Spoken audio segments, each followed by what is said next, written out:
Saludos cordiales, gentes del golf. La espera ha terminado. Llega el momento de... bola provisional.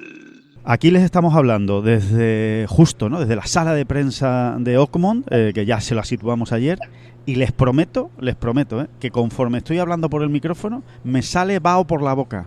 Ahora se lo explicamos. Bueno, vamos a contarle todo lo que está sucediendo en este US Open cuando queda un día, nada más, un día, 24 horas, para que empiece el torneo. ¡Empezamos! Que no son las flechas la culpa del indio, que no son las flechas la culpa del indio. Si hay viento, si llueve, no influye en el swing, no importa si es marzo, noviembre o abril. La culpa del indio, la culpa del indio, la culpa del indio, la culpa del indio.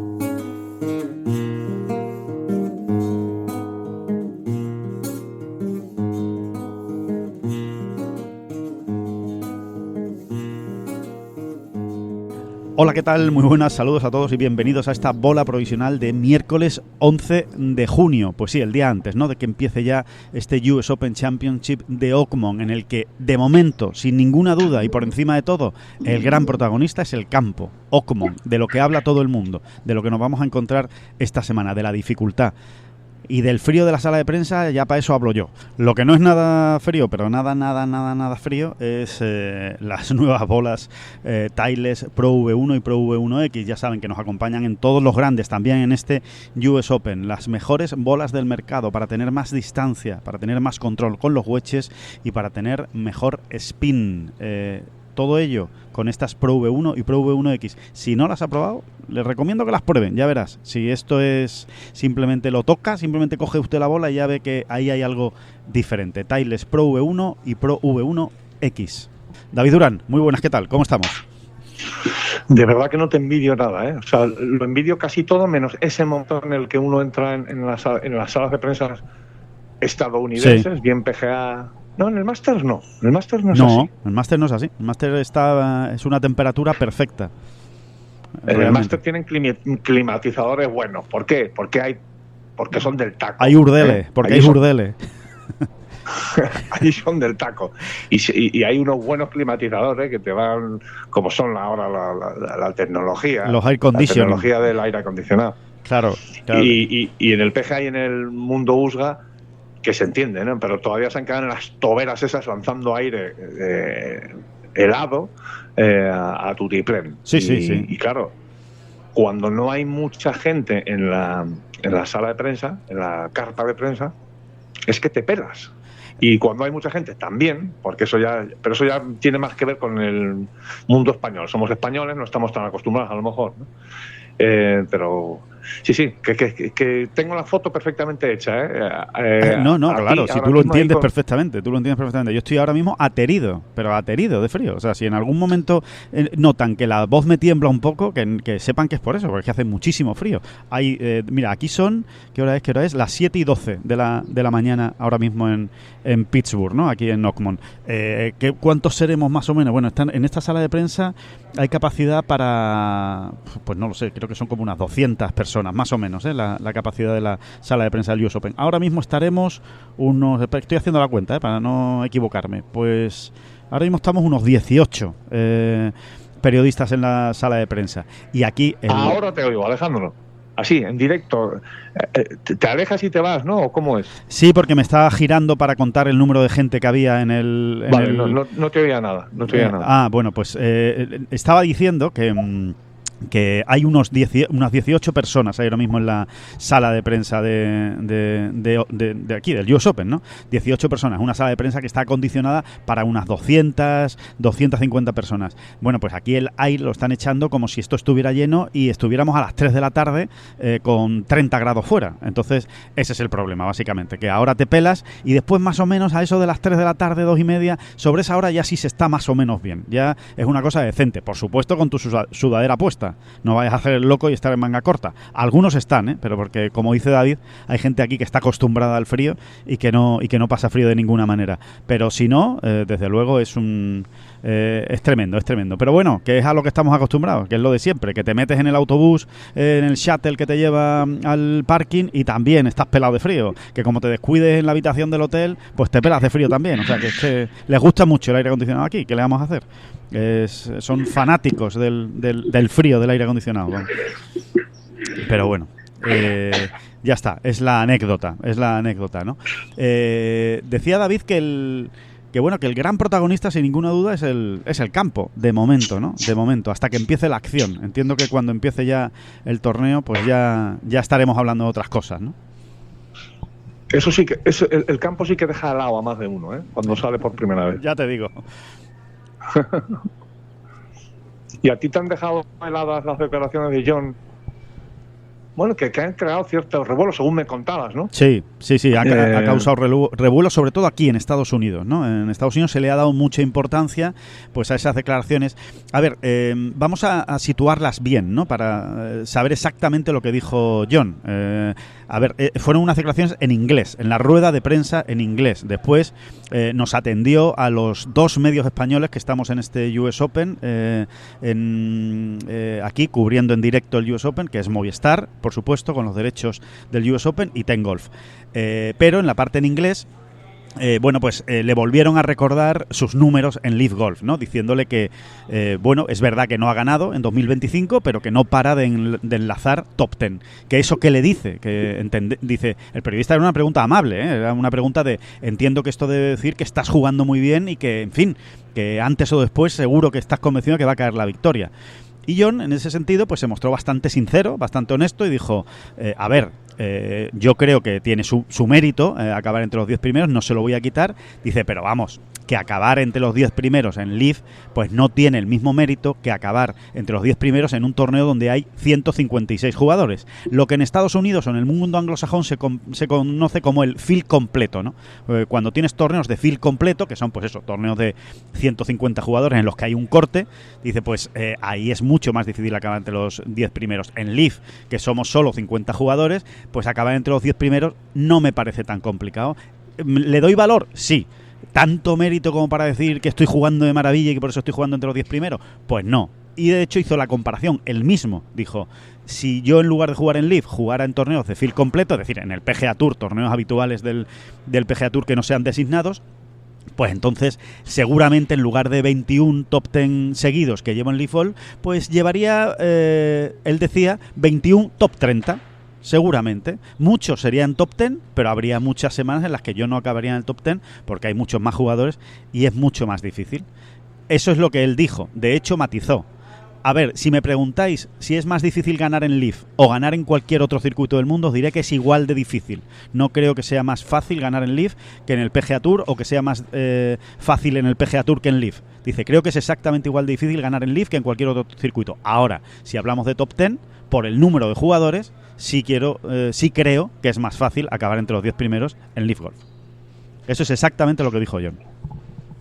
Bueno, estoy de acuerdo en prácticamente todo con John, la verdad.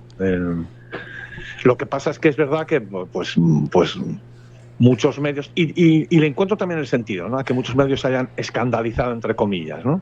Sí. Como algo muy novedoso que John está revelando, ¿no? Pero estoy bastante de acuerdo con John. Solamente en una cosa no estoy totalmente de acuerdo. Creo que desde el momento en el que entiendes que quedar entre los 10 primeros en un torneo de field completo, ¿no? Como él dijo, sí, es un poco más complicado, también es un poco más complicado ganar. Uh-huh. Yo lo veo así. Pero entiendo que John ahí lo que está queriendo decir es que el ganador de la semana iba a ganar de todas maneras con 50, con 150 o con 1000 jugadores esa semana, porque el ganador se distingue a 72 hoyos por encima de todas las cosas. Bueno, yo no lo tengo tan claro. Yo creo que casi por sentido común o por pura lógica, por pura estadística, si casi, difícil, ¿no, David? Casi por pura estadística. Sí, creo. Al final, ¿por qué John entiende qué es lo que hay detrás? O sea, ¿por qué John entiende que es un poco más difícil quedar en el top 10 o encadenar 21 top 10 en torneos de field completo y no tanto en Leaf. Bueno, pues ¿por qué entiende eso? Pues no lo explicó, pero no hizo falta. O sea, él entiende eso porque al final, entre más jugadores, hay más posibilidades de que haya más jugadores en un buen momento de forma o que tengan su buena semana. Sí. Es que no tiene más misterio. Es así, ¿no? Es así. Y yo entiendo que si hay más jugadores que pueden tener su buena semana o en un buen momento de forma, más competencia. Si es que al final esto es, la palabra clave es competencia. Si hay más competencia, también la va a haber para ganar, ¿no? Pero bueno, no deja de ser un matiz. Sí, Simplemente pero... John entiende que el ganador realmente sí se distingue muy por encima del resto y yo no lo veo tan así, ¿no? Claro, yo ahí, fíjate, también voy a introducir un matiz que yo creo que John no lo dijo porque evidentemente no lo va a decir públicamente porque sería quedar muy mal, y es que yo creo que realmente en Leaf Golf tienes menos rivales para acabar en el top 10 que en otros circuitos. Eso también es verdad, aparte de que sean menos jugadores. Es decir, por ejemplo, los torneos designados, ¿no? Los torneos designados en el PGA Tour tienen 70, 72, 73, 74 jugadores. A lo máximo, no tienen más. Esa es la regla de los torneos designados. Bueno, pues es mucho más difícil acabar en el top 10 en un torneo designado que en un torneo de Leaf.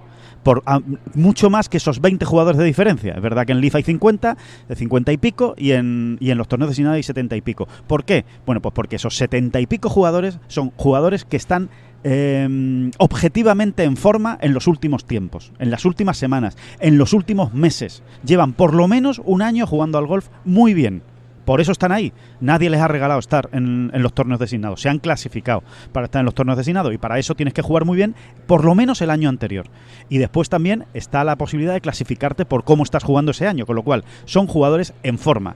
Mientras que el Leaf Golf, nos pongamos como nos pongamos, de esos 50 y pico jugadores que hay compitiendo cada semana, hay un buen puño de jugadores que no están en forma ni se les espera estar en forma, ¿no? De hecho, son jugadores a los que incluso en Leaf están deseando que se acaben sus contratos, pues seguramente para no renovarlos, ¿no? Con lo cual, evidentemente, aparte de que solo sean 50 jugadores, es que realmente en el top 10, para pelear por el top 10 te estás pegando con 25, no te estás pegando con más. Y estoy siendo generoso metiendo a 25 jugadores. Pero bueno, porque siempre pues hay alguno que tiene su semana de repente puntual y lo hace bien.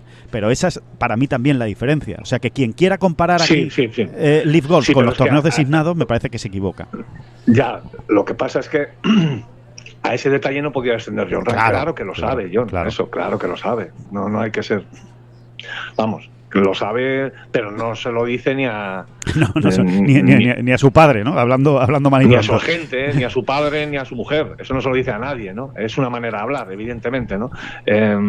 Eso te lo guardas porque no vas a tirar ese tipo de piedras a tu tejado, ¿no? Está claro. Pero es así, es evidente. Y esa es la gran lacra, ese es el gran lastre del Leaf Golf, ¿no? ¿Cuánto tiempo llevamos hablando más o menos con un enfoque o con otro de este tema? Ese es en el Leaf Golf ideal. Sí. No estaríamos hablando de esto. Y realmente, acabar dentro del top 10 costaría mucho más, porque claro, se hubiesen llevado a 50 de los 100 mejores jugadores del mundo, ¿sabes? Totalmente. Esto es así, ¿no? Y los habrían ido renovando sobre la marcha. En fin, esa es la gran encrucijada del Leaf Golf. O sea, desde el inicio, además, desde el mismísimo pitido inicial del partido, tienen ese problema. Es así. Sí, totalmente, ¿no? Entonces, bueno, pues es verdad, ¿no? Es verdad, David, que las declaraciones pues han generado un cierto revuelo, porque es verdad también que no estamos acostumbrados a que ningún jugador de Leaf Golf o ningún jugador de Leaf Golf, ni nadie que está implicado en Leaf Golf, pues haga ni siquiera una somera crítica, ¿no? hacia la liga, o algo que pueda hacer de menos, ¿no? a la liga saudí. Entonces, yo creo que por eso también pues se le ha dado tanta importancia, ¿no? Sobre todo, insisto, ¿no? en Estados Unidos a esas palabras, ¿no? de John, pero bueno, que nadie piense con esto que es que John está cargando contra Leaf Golf, ni que esté haciendo de menos al circuito, a la liga, o que él piense que Leaf Golf vale muy poco. O sea, que quiero decir que hay matices, que es importante entender los matices. No, si ahora es cuando vais a barrer para casa y lo que vais a terminar destacando es la honestidad de Jon Rahm al reconocer pues esa pequeña tara, ese pequeño defecto. Ahí está No, el señor si de ya sabemos a vosotros que a vosotros lo que os gusta es barrer para casa. Pues mira, como si me estuvieses leyendo cristalina la mente. El señor del eco. Pues sí, Ahí es está. que es lo que voy a destacar, es lo que me apetece destacar ahora mismo, señor del eco. Sí, la honestidad de Jon. Al final, es que no se puede hablar ni de que le haya traicionado el subconsciente. Creo que Jon da muy pocas puntadas sin hilo, muy poquitas. Y al final es también una manera de decirle a Liv, bueno, pues esto es lo que pienso yo, Sí. ¿no? Y soy uno de tus 3 grandes estandartes. Esto es lo que esto hay, es lo ¿no? que pienso yo. Sí. Esto es lo que hay. Y sí, me parece muy honesto. ¿Qué quieres que te diga, no? Muy honesto, muy directo, ¿no? Hombre, no tendría Otra por qué cosa ya haberlo sería dicho. defender. Sí, sí. Claro, no, como hacen todos, ¿no? Claro. Y como por otro lado, seguramente haríamos todos o casi todos, ¿no? Es decir, mira, si estoy en mi negocio, pues ¿Para qué me voy a meter en este berenjenal, no? claro, lo que se suele decir, ¿no? Los problemas los arreglamos de puertas para adentro, ¿no? Y ya está, ¿no? Claro. No tengo ninguna necesidad de hacer público lo que yo pienso sobre esto, sobre lo otro, en la rueda de prensa de un US Open, además. Con todos los medios mundiales allí, ¿no? Habidos y por haber. Bueno, pues no. Yo a mí sí que creo que hay que destacarlo. Sí, que yo sí, en ese sentido, pues ha sido muy, muy honesto. Sí. Básicamente muy honesto. Sí, ha dicho lo que piensa, y eso pues no siempre pasa, ¿no? En el mundo del deporte y mucho menos a estos niveles, ¿no? O sea que bueno, esa es la realidad, esa es la reflexión que ha dejado, que creo que es, pues es interesante, ¿no? De destacarlo. Por cierto, que hablando de Leaf Golf, que tenemos a la vuelta de la esquina, David, tenemos ya torneo de Leaf Golf en España, ya lo saben, ¿no? Los mejores del mundo compitiendo en Valderrama, ya lo saben. Leaf Golf es mucho más que golf, también, ¿no? Lo ven a través de la televisión y todos los que han podido estar también en esos torneos en Valderrama. Es música, es entretenimiento, gastronomía y un ambiente pues inolvidable. Del 11 al 13 de julio tenemos esa cita, el Leaf Golf, el espectáculo en Andalucía. Y puedes ya conseguir tus entradas, por supuesto, del 11 al 13 de julio, justo la semana antes del British Open. Consigue tus entradas en leafgolf.com. Así que ahí tienen esa cita de Leaf Golf en España, en Valderrama, como siempre. Que bueno, oye, nosotros hemos estado ya 2 ediciones en el Leaf de Valderrama. ¿Cierto? Y al margen de lo que es el debate propio de Leaf, ¿no? 4 años, ¿no? Bueno, sí. En realidad son 3, ¿no? 3 años completos ya, ¿no? Sí. Luego la experiencia allí es que lo hacen muy bien estos chicos de la Liga Saudí. Sí. Las cosas como son, ¿no? Sí. Recuerdo sobre todo la primera edición, Alejandro, en el Leaf en Valderrama, que íbamos un poquito más, ¿cómo te diría? Bueno, un poco más a ciegas, ¿no? Escépticos. Sí, exacto, escépticos. Sí, un poco más, más que a ciegas, escépticos, como diciendo, ya sabemos lo que es Leaf, tal, pero y no nos termina de gustar. Y luego hay que decir que la experiencia allí es, no sé, es como... no sé, como si no te gusta mucho Disney y dices, sí, pero vete a Disney World. Exacto. Y a ver qué día pasas. A ver qué día pasas en Disney World. Y te lo pasas pipa, ¿no? Sí. Como se suele decir. Sí, totalmente. Esa es la realidad. No, y aparte es cierto que es otra manera, ¿no?, de vivir los torneos de golf. Se viven de una manera diferente, ¿no? Eso es cierto. O sea que para aquellos que tengan la curiosidad, ya lo saben, del 11 al 13 de julio es el Leaf de Valderrama y ya pueden conseguir sus entradas en leafgolf.com. ¿Cómo llega Jon Rahm? Esa es otra de las grandes preguntas, ¿no? Digamos, ¿no? Pregunta del millón. ¿Cómo llega Jon Rahm? Pues la verdad, David, yo le he visto muy en la línea de los últimos grandes, muy en la línea del PGA Championship, le he visto muy tranquilo, le he visto quizá, si cabe, un poco más seguro de sí mismo, si se puede decir de alguna manera. Creo que el PGA Championship le sentó muy bien. Ese domingo del PGA viéndose líder, ¿no? En un momento determinado. No sé si llegó a estar líder. Perdón, ahora se me ha ido a mí la olla. No sé si llegó a estar líder o a un golpe, ¿no? O a lo mejor llegó a estar a un golpe, ¿no? De Scheffler. Es increíble cómo se nos ha olvidado, porque es que estaba yo rebuscando también rápidamente, mientras decías tú que se te había olvidado. Yo creo que sí, que llegó a empatar. Que llegó a empatar, ¿no? ¿Verdad? Bueno, es increíble cómo Sí. van pasando las semanas, los torneos y te va comiendo la actualidad y que bueno, que la memoria la tenemos para la que la tenemos, que no nos da para mucho. Bueno, pues si no llegó a estar líder, desde luego estuvo peleando por ganar el torneo y se metió en la batalla final por la victoria, y yo creo que eso le ha sentado muy bien, y llega a este Open que además le trae muy buenos recuerdos, porque eso es verdad, le trae muy buenos recuerdos. Ockmon lo hizo muy bien, pasó el corte, acabó entre los 25 primeros, en fin, qué decir, ¿no? De aquel 2016. Y lo veo como más convencido. Aparte, le veo muy seguro de sí mismo con el drive. Y como es un campo en el que es tan importante estar en calle, pues creo que también le aporta ese punto de tranquilidad, ¿no? y de convicción sobre lo que puede ocurrir esta semana. A partir de ahí, pues ya veremos. Aquí hay mucho debate, ¿no? Sobre cuál es la parte del juego que mejor tiene que estar para ganar en Ockmon, ¿no? Aquí casi todo el mundo está diciendo que el drive, que hay que coger calles. Fíjate, yo no quiero ser aquí más papista que el Papa, pero yo lo veo de otra manera, sinceramente. Yo creo que aquí es muy importante el juego corto y muy importante el pad. Casi más el pad que el juego corto, porque los greens de Ockmon son absolutamente endiablados. Entonces, quien le coja el punto a los greens va a tener mucho más ganado, casi te diría, que alguien que coja todas las calles. A ver, es una manera de hablar y evidentemente hay que entender las cosas. Al final tienes que coger un mínimo de calles, ¿no? Exacto, tienes que coger un mínimo de calles. Mira, sí. Justin Thomas, hay una anécdota curiosa sobre Justin Thomas. Ayer hablaba y decía que recuerda como una de las mejores rondas de golf de su vida, y lo dijo así, de rotundo. Sí. En la segunda de aquel US Open de Ockmon de 2016. Iba jugando con Bruce Koepka, también como contó él, sí, y cogió 4 calles. Y dice que hizo un 69 y que es inexplicable, pero que enchufó, no sé si eran 2 o 3 chips desde fuera de green. Claro. Si no hay manera, claro. Si no hay manera.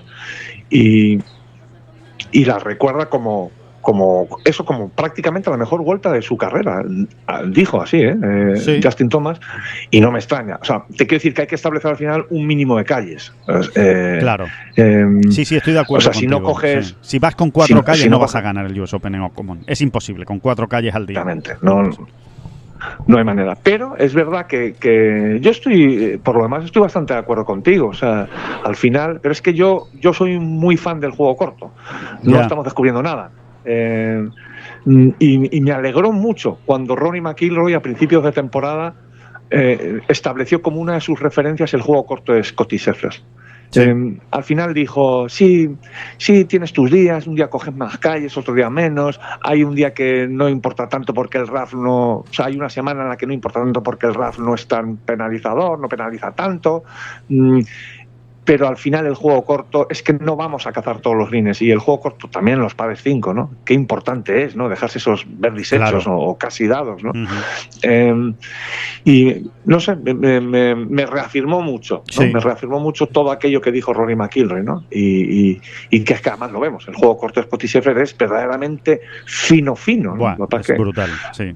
Y desde el bunker es impresionante también. Bueno, todo, ¿no? Todo lo que tiene. Es verdad que hay un hablando, ¿no?, con los jugadores ayer, hablando con los caddies, sobre todo los españoles, ¿no? Evidentemente, es cierto que te dicen, ¿no?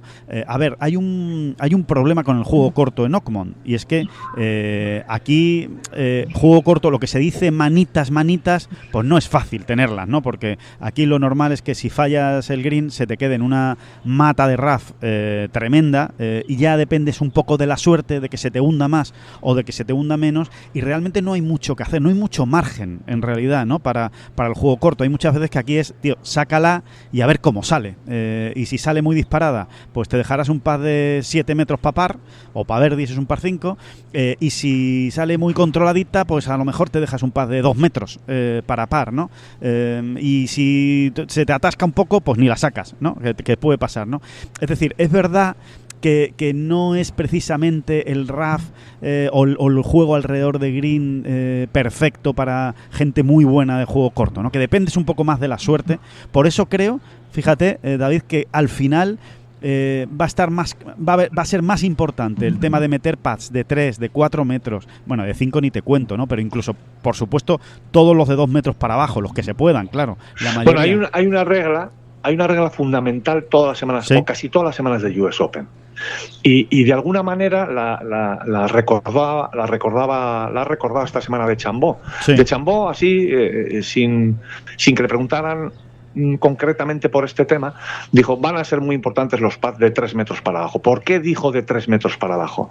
Yo te digo que en otras semanas te habría dicho de 2 metros para abajo o de 5 pies. Claro. No, es que aquí prácticamente hay una regla nada científica, pero que hay que darla por hecho. O sea, lo que en una semana normal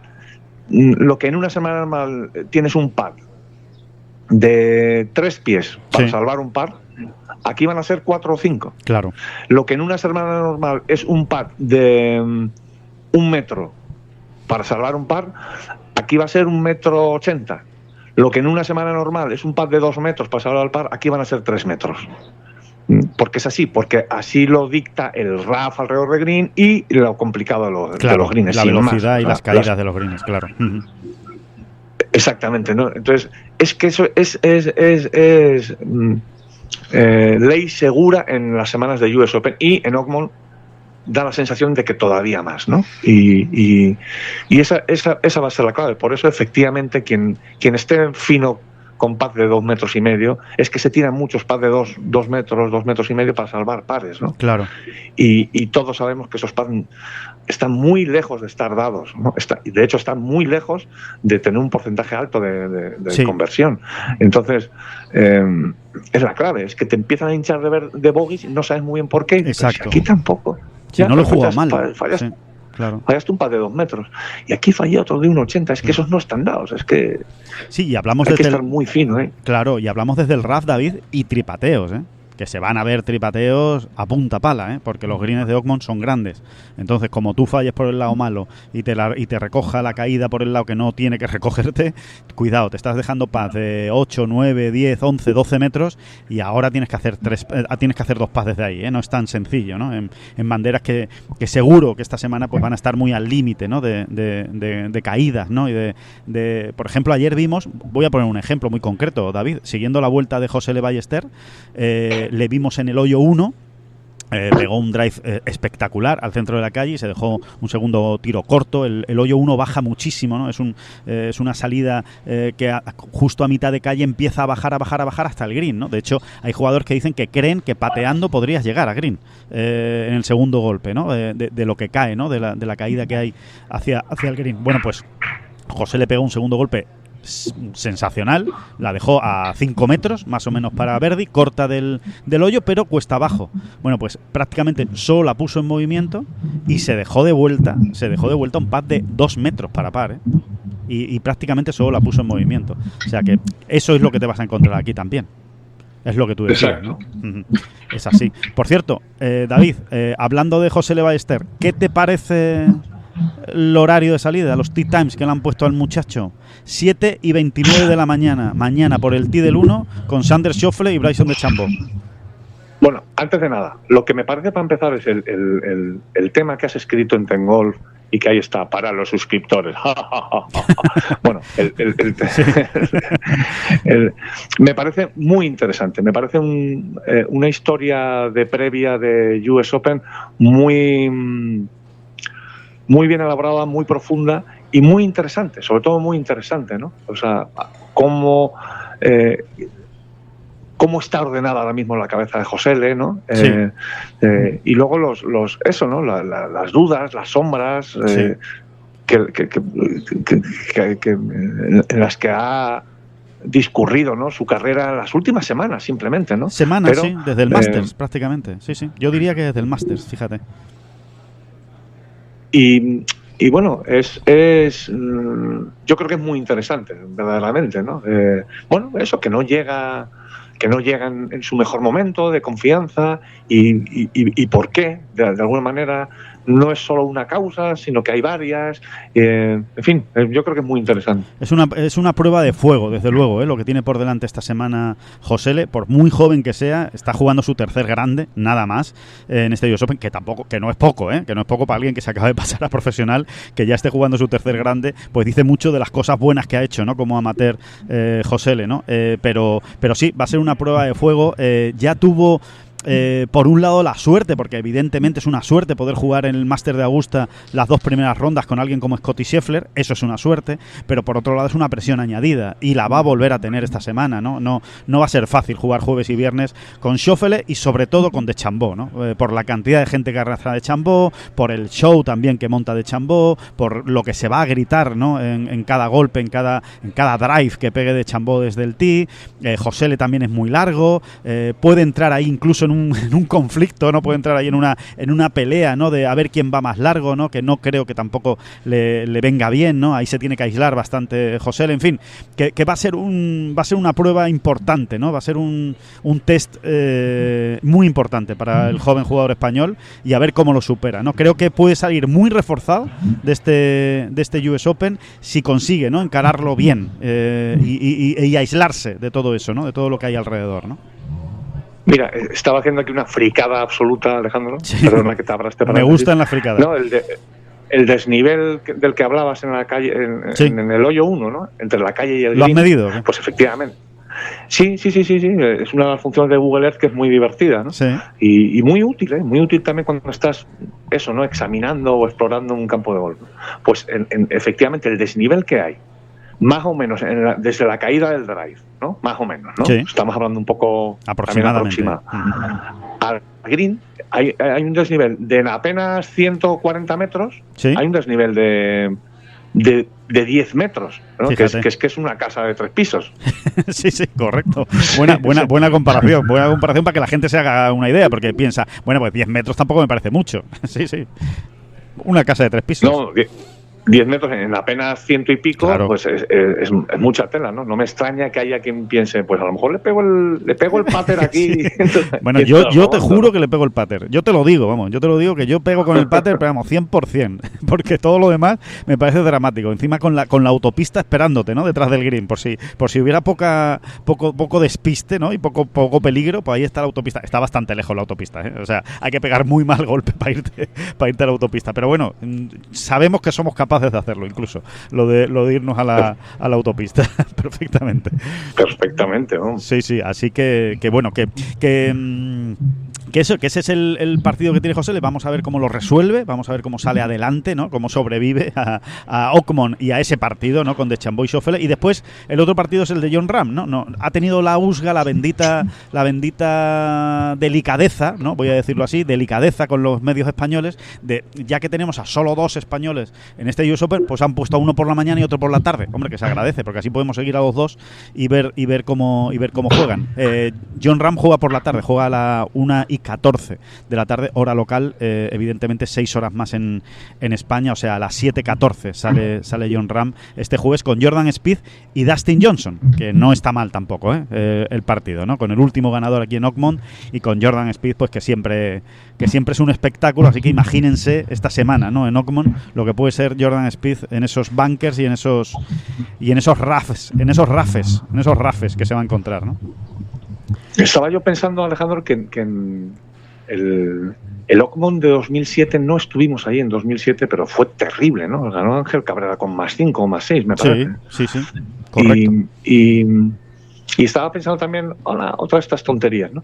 Fue el primer US Open que cubrió Ten Golf como medio de comunicación. Cierto.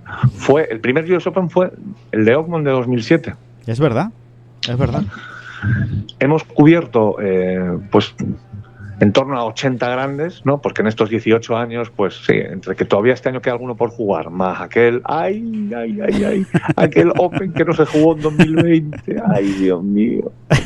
¡Qué mancha! ¡Qué borrón! Por Dios, qué borrón. Y según pasa más el tiempo, más borrón. Más duele. Borrón. Porque uno ve aquel US Open que se jugó en septiembre en Wingfoot, uno ve aquel Masters que se jugó en noviembre en Augusta National, evidentemente, y todavía duele más. ¡Ay, ese Open! ¡Ay, ese Royal Ancien! ¡Ay, ese Royal Ancien! ¡Ay! Bueno, vale. No, que me decía. Sí, unos 80. Que bueno, que fue el primer... Es curioso, ¿no? El primer US Open que cubrió Ten Golf se jugó en Oakmont, ¿no? Fue aquel de Ángel Cabrera, luchando con Tiger y con Jim Furyk, ¿no? Sí. Por la victoria final. Con 3 españoles, ¿no, David? Que había en ese US Open, ¿no? Con 3 españoles que salieron juntos a jugar. Eso es. Sergio ¿No García, querían un detalle de la USGA? Pues ahí lo tuvieron más todavía. Lo pusieron juntos en el mismo partido. ¿Tú no querías seguirlos? Pues ala, pues síguelos, a los 3 juntos. A Olazábal, Sergio García y Pablo Martín Benavides, ¿no? Eran los 3 españoles que estuvieron en ese US Open de Oakmont. Sí, hay una conexión, ¿eh? Hay una conexión ahí entre Oakmont y Ten Golf. Está clarísimo, ¿eh? Por cierto, que como conexión tenemos también con la Ten Golf Cup, ¿eh, David?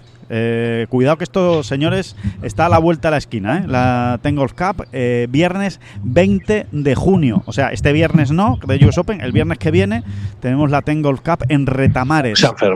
San Fermín, por supuesto. Hombre, por favor, San Fermín siempre. Siempre la Ten Golf Cup va a ser en San Fermín. Es muy difícil que no sea en San Fermín. Y ahí bueno, es casi imposible, vamos. Es casi imposible. Pero en cualquier época del año. Bueno, pues que ahí les esperamos, que todavía pueden apuntarse, inscribirse. Ya lo saben, se lo contábamos ayer, pero se recordamos. Si hay alguien todavía despistado que no lo ha escuchado y que está por ahí en Bavia, que estamos muchos en Bavia. Bueno, pues si hay alguien que todavía está por ahí en Bavia, que recuerden que los 4 ganadores de la Ten Golf Cup van a tener la oportunidad de jugar una ronda de golf con Jorge Campillo y con Álvaro Quirós, que tenemos mucho material de profesionales que vamos a sortear en el sorteo, ¿no? del torneo, después del torneo, en la entrega de premios, que nos ha dado ayer mismo, calentita, la tengo aquí en la mochila, David, una gorra de Jon Rahm firmada por él, gorra de Legión 13 de Callaway firmada por él para el sorteo también. En fin, tenemos palos, tenemos bolsas, vamos a tener de todo en ese sorteo, así que apúntense, están a tiempo todavía de apuntarse a esta Ten Golf Cup en Retamares el próximo viernes 20 de junio, que tenemos ganas de encontrarnos, ahí estaremos, David, ahí grabaremos un podcast, en fin, de todo, que hay que estar en la Ten Golf Cup, que bueno, pues nada, que... Perdona. Sí, te había dejado de oír. No, ya te escucho, Alejandro, perdona. Sí, no, pero además he escuchado, ¿no? Todo lo que he contado de la Ten Golf Cup y demás, ¿no? Sí. Pues eso, pues nada, que ahí la tienen, y que se pueden apuntar, a través del enlace que tienen en la propia web, en la noticia de la web se pueden apuntar, en Retamares, en toda la zona de torneos de Retamares, ahí lo tienen también, para echar un día de golf muy agradable. Así que nada, que vamos a ir terminando, ¿no, David? Este podcast especial, como siempre, del US Open, recordando también que siempre en los grandes estamos de la mano de Titleist, ¿no? De esa bola Pro V1 y Pro V1X. Más distancia, más control con los wedges, más spin. En definitiva, pues una bola para ser cada vez mejor jugador. Que mañana volvemos. ¿Cómo está el cielo? ¿Ha llovido perfecto, esta noche? El día es extraordinario. No ha llovido absolutamente nada y el día en Pittsburgh es absolutamente extraordinario. El cielo. El cielo está despejado, luce el sol y parece que el día va a ser realmente muy bueno. Así que no va a haber ninguna... Bueno, por ahí van los tiros. Cada hora que pase que no llueva, más nos acercaremos a un resultado ganador par sobre par. Exacto. Cada hora que se abra un poquito el cielo y caiga agua, pues entiende todo el mundo, ¿no? Que bueno, que entonces quizás sí, con los greens un poquito más manejables, quizá se puedan dar más resultados por debajo del par, algún resultado por debajo del par. Sí, esa es la gran clave, ¿no? La gran clave que veremos a ver cómo se resuelve meteorológicamente en los próximos días. En principio, la previsión, David, dice que no va a llover, así que por lo menos hasta el sábado y domingo. Parece que jueves y viernes... Oye, por cierto, Alejandro, antes de que se me olvida, ¿te acuerdas que ayer nos planteábamos, oye, señores, que en el hoyo 8, si ponen el tee de atrás, para el que no lo sepa todavía, Sí. hoyo 8, par 3 en Oakmont, tire atrás 300 yardas. Tolón, tolón, ya viene el campeón. Tolón, tolón. Bueno, eso, partes de Es una super canción que no había oído en mi vida. Tolón, tolón, ya viene el campeón. Ni yo no. Impresionante. Ni yo tampoco. Ha sido un pareado así muy chusco. Bueno, que nos planteábamos, estábamos viendo, por ejemplo, dónde venía el viento, venía del oeste, suroeste, y ya habíamos dicho, ¿no?, que ese viento, si sale así, pues va a ser cruzado de la derecha en ese hoyo y en contra, y más bien en contra, en fin, y nos planteábamos, vamos a ver muchos drives, que si vamos a ver muchos drives, ya lo están diciendo ellos, ¿no? O sea, Morikawa, por ejemplo, ha reconocido, yo de la madera 3 no bajo ahí, o sea, es madera 3 Sí. o driver, ¿no? Y bueno, ellos, los jugadores, yo creo que están bastante molestos, también lo decíamos, pero y se entiende, porque no a nadie le parece muy natural ver a estos tipos pegando un driver en un partido, la verdad, pero por otro lado, no deja de ser como una especie de función de circo, ¿no? Pues tiene su gracia. ¿Qué quieres que te diga? Sí, ¿Qué quieres que te diga? lo de siempre, ¿no? Una vez al año. Reconozco esa pulsión un poco, llámala cateta, llámala, no sé cómo la puedes llamar, pero ¿te acuerdas de aquel par 3 que había en Merion, el US Open que ganó Justin Rose?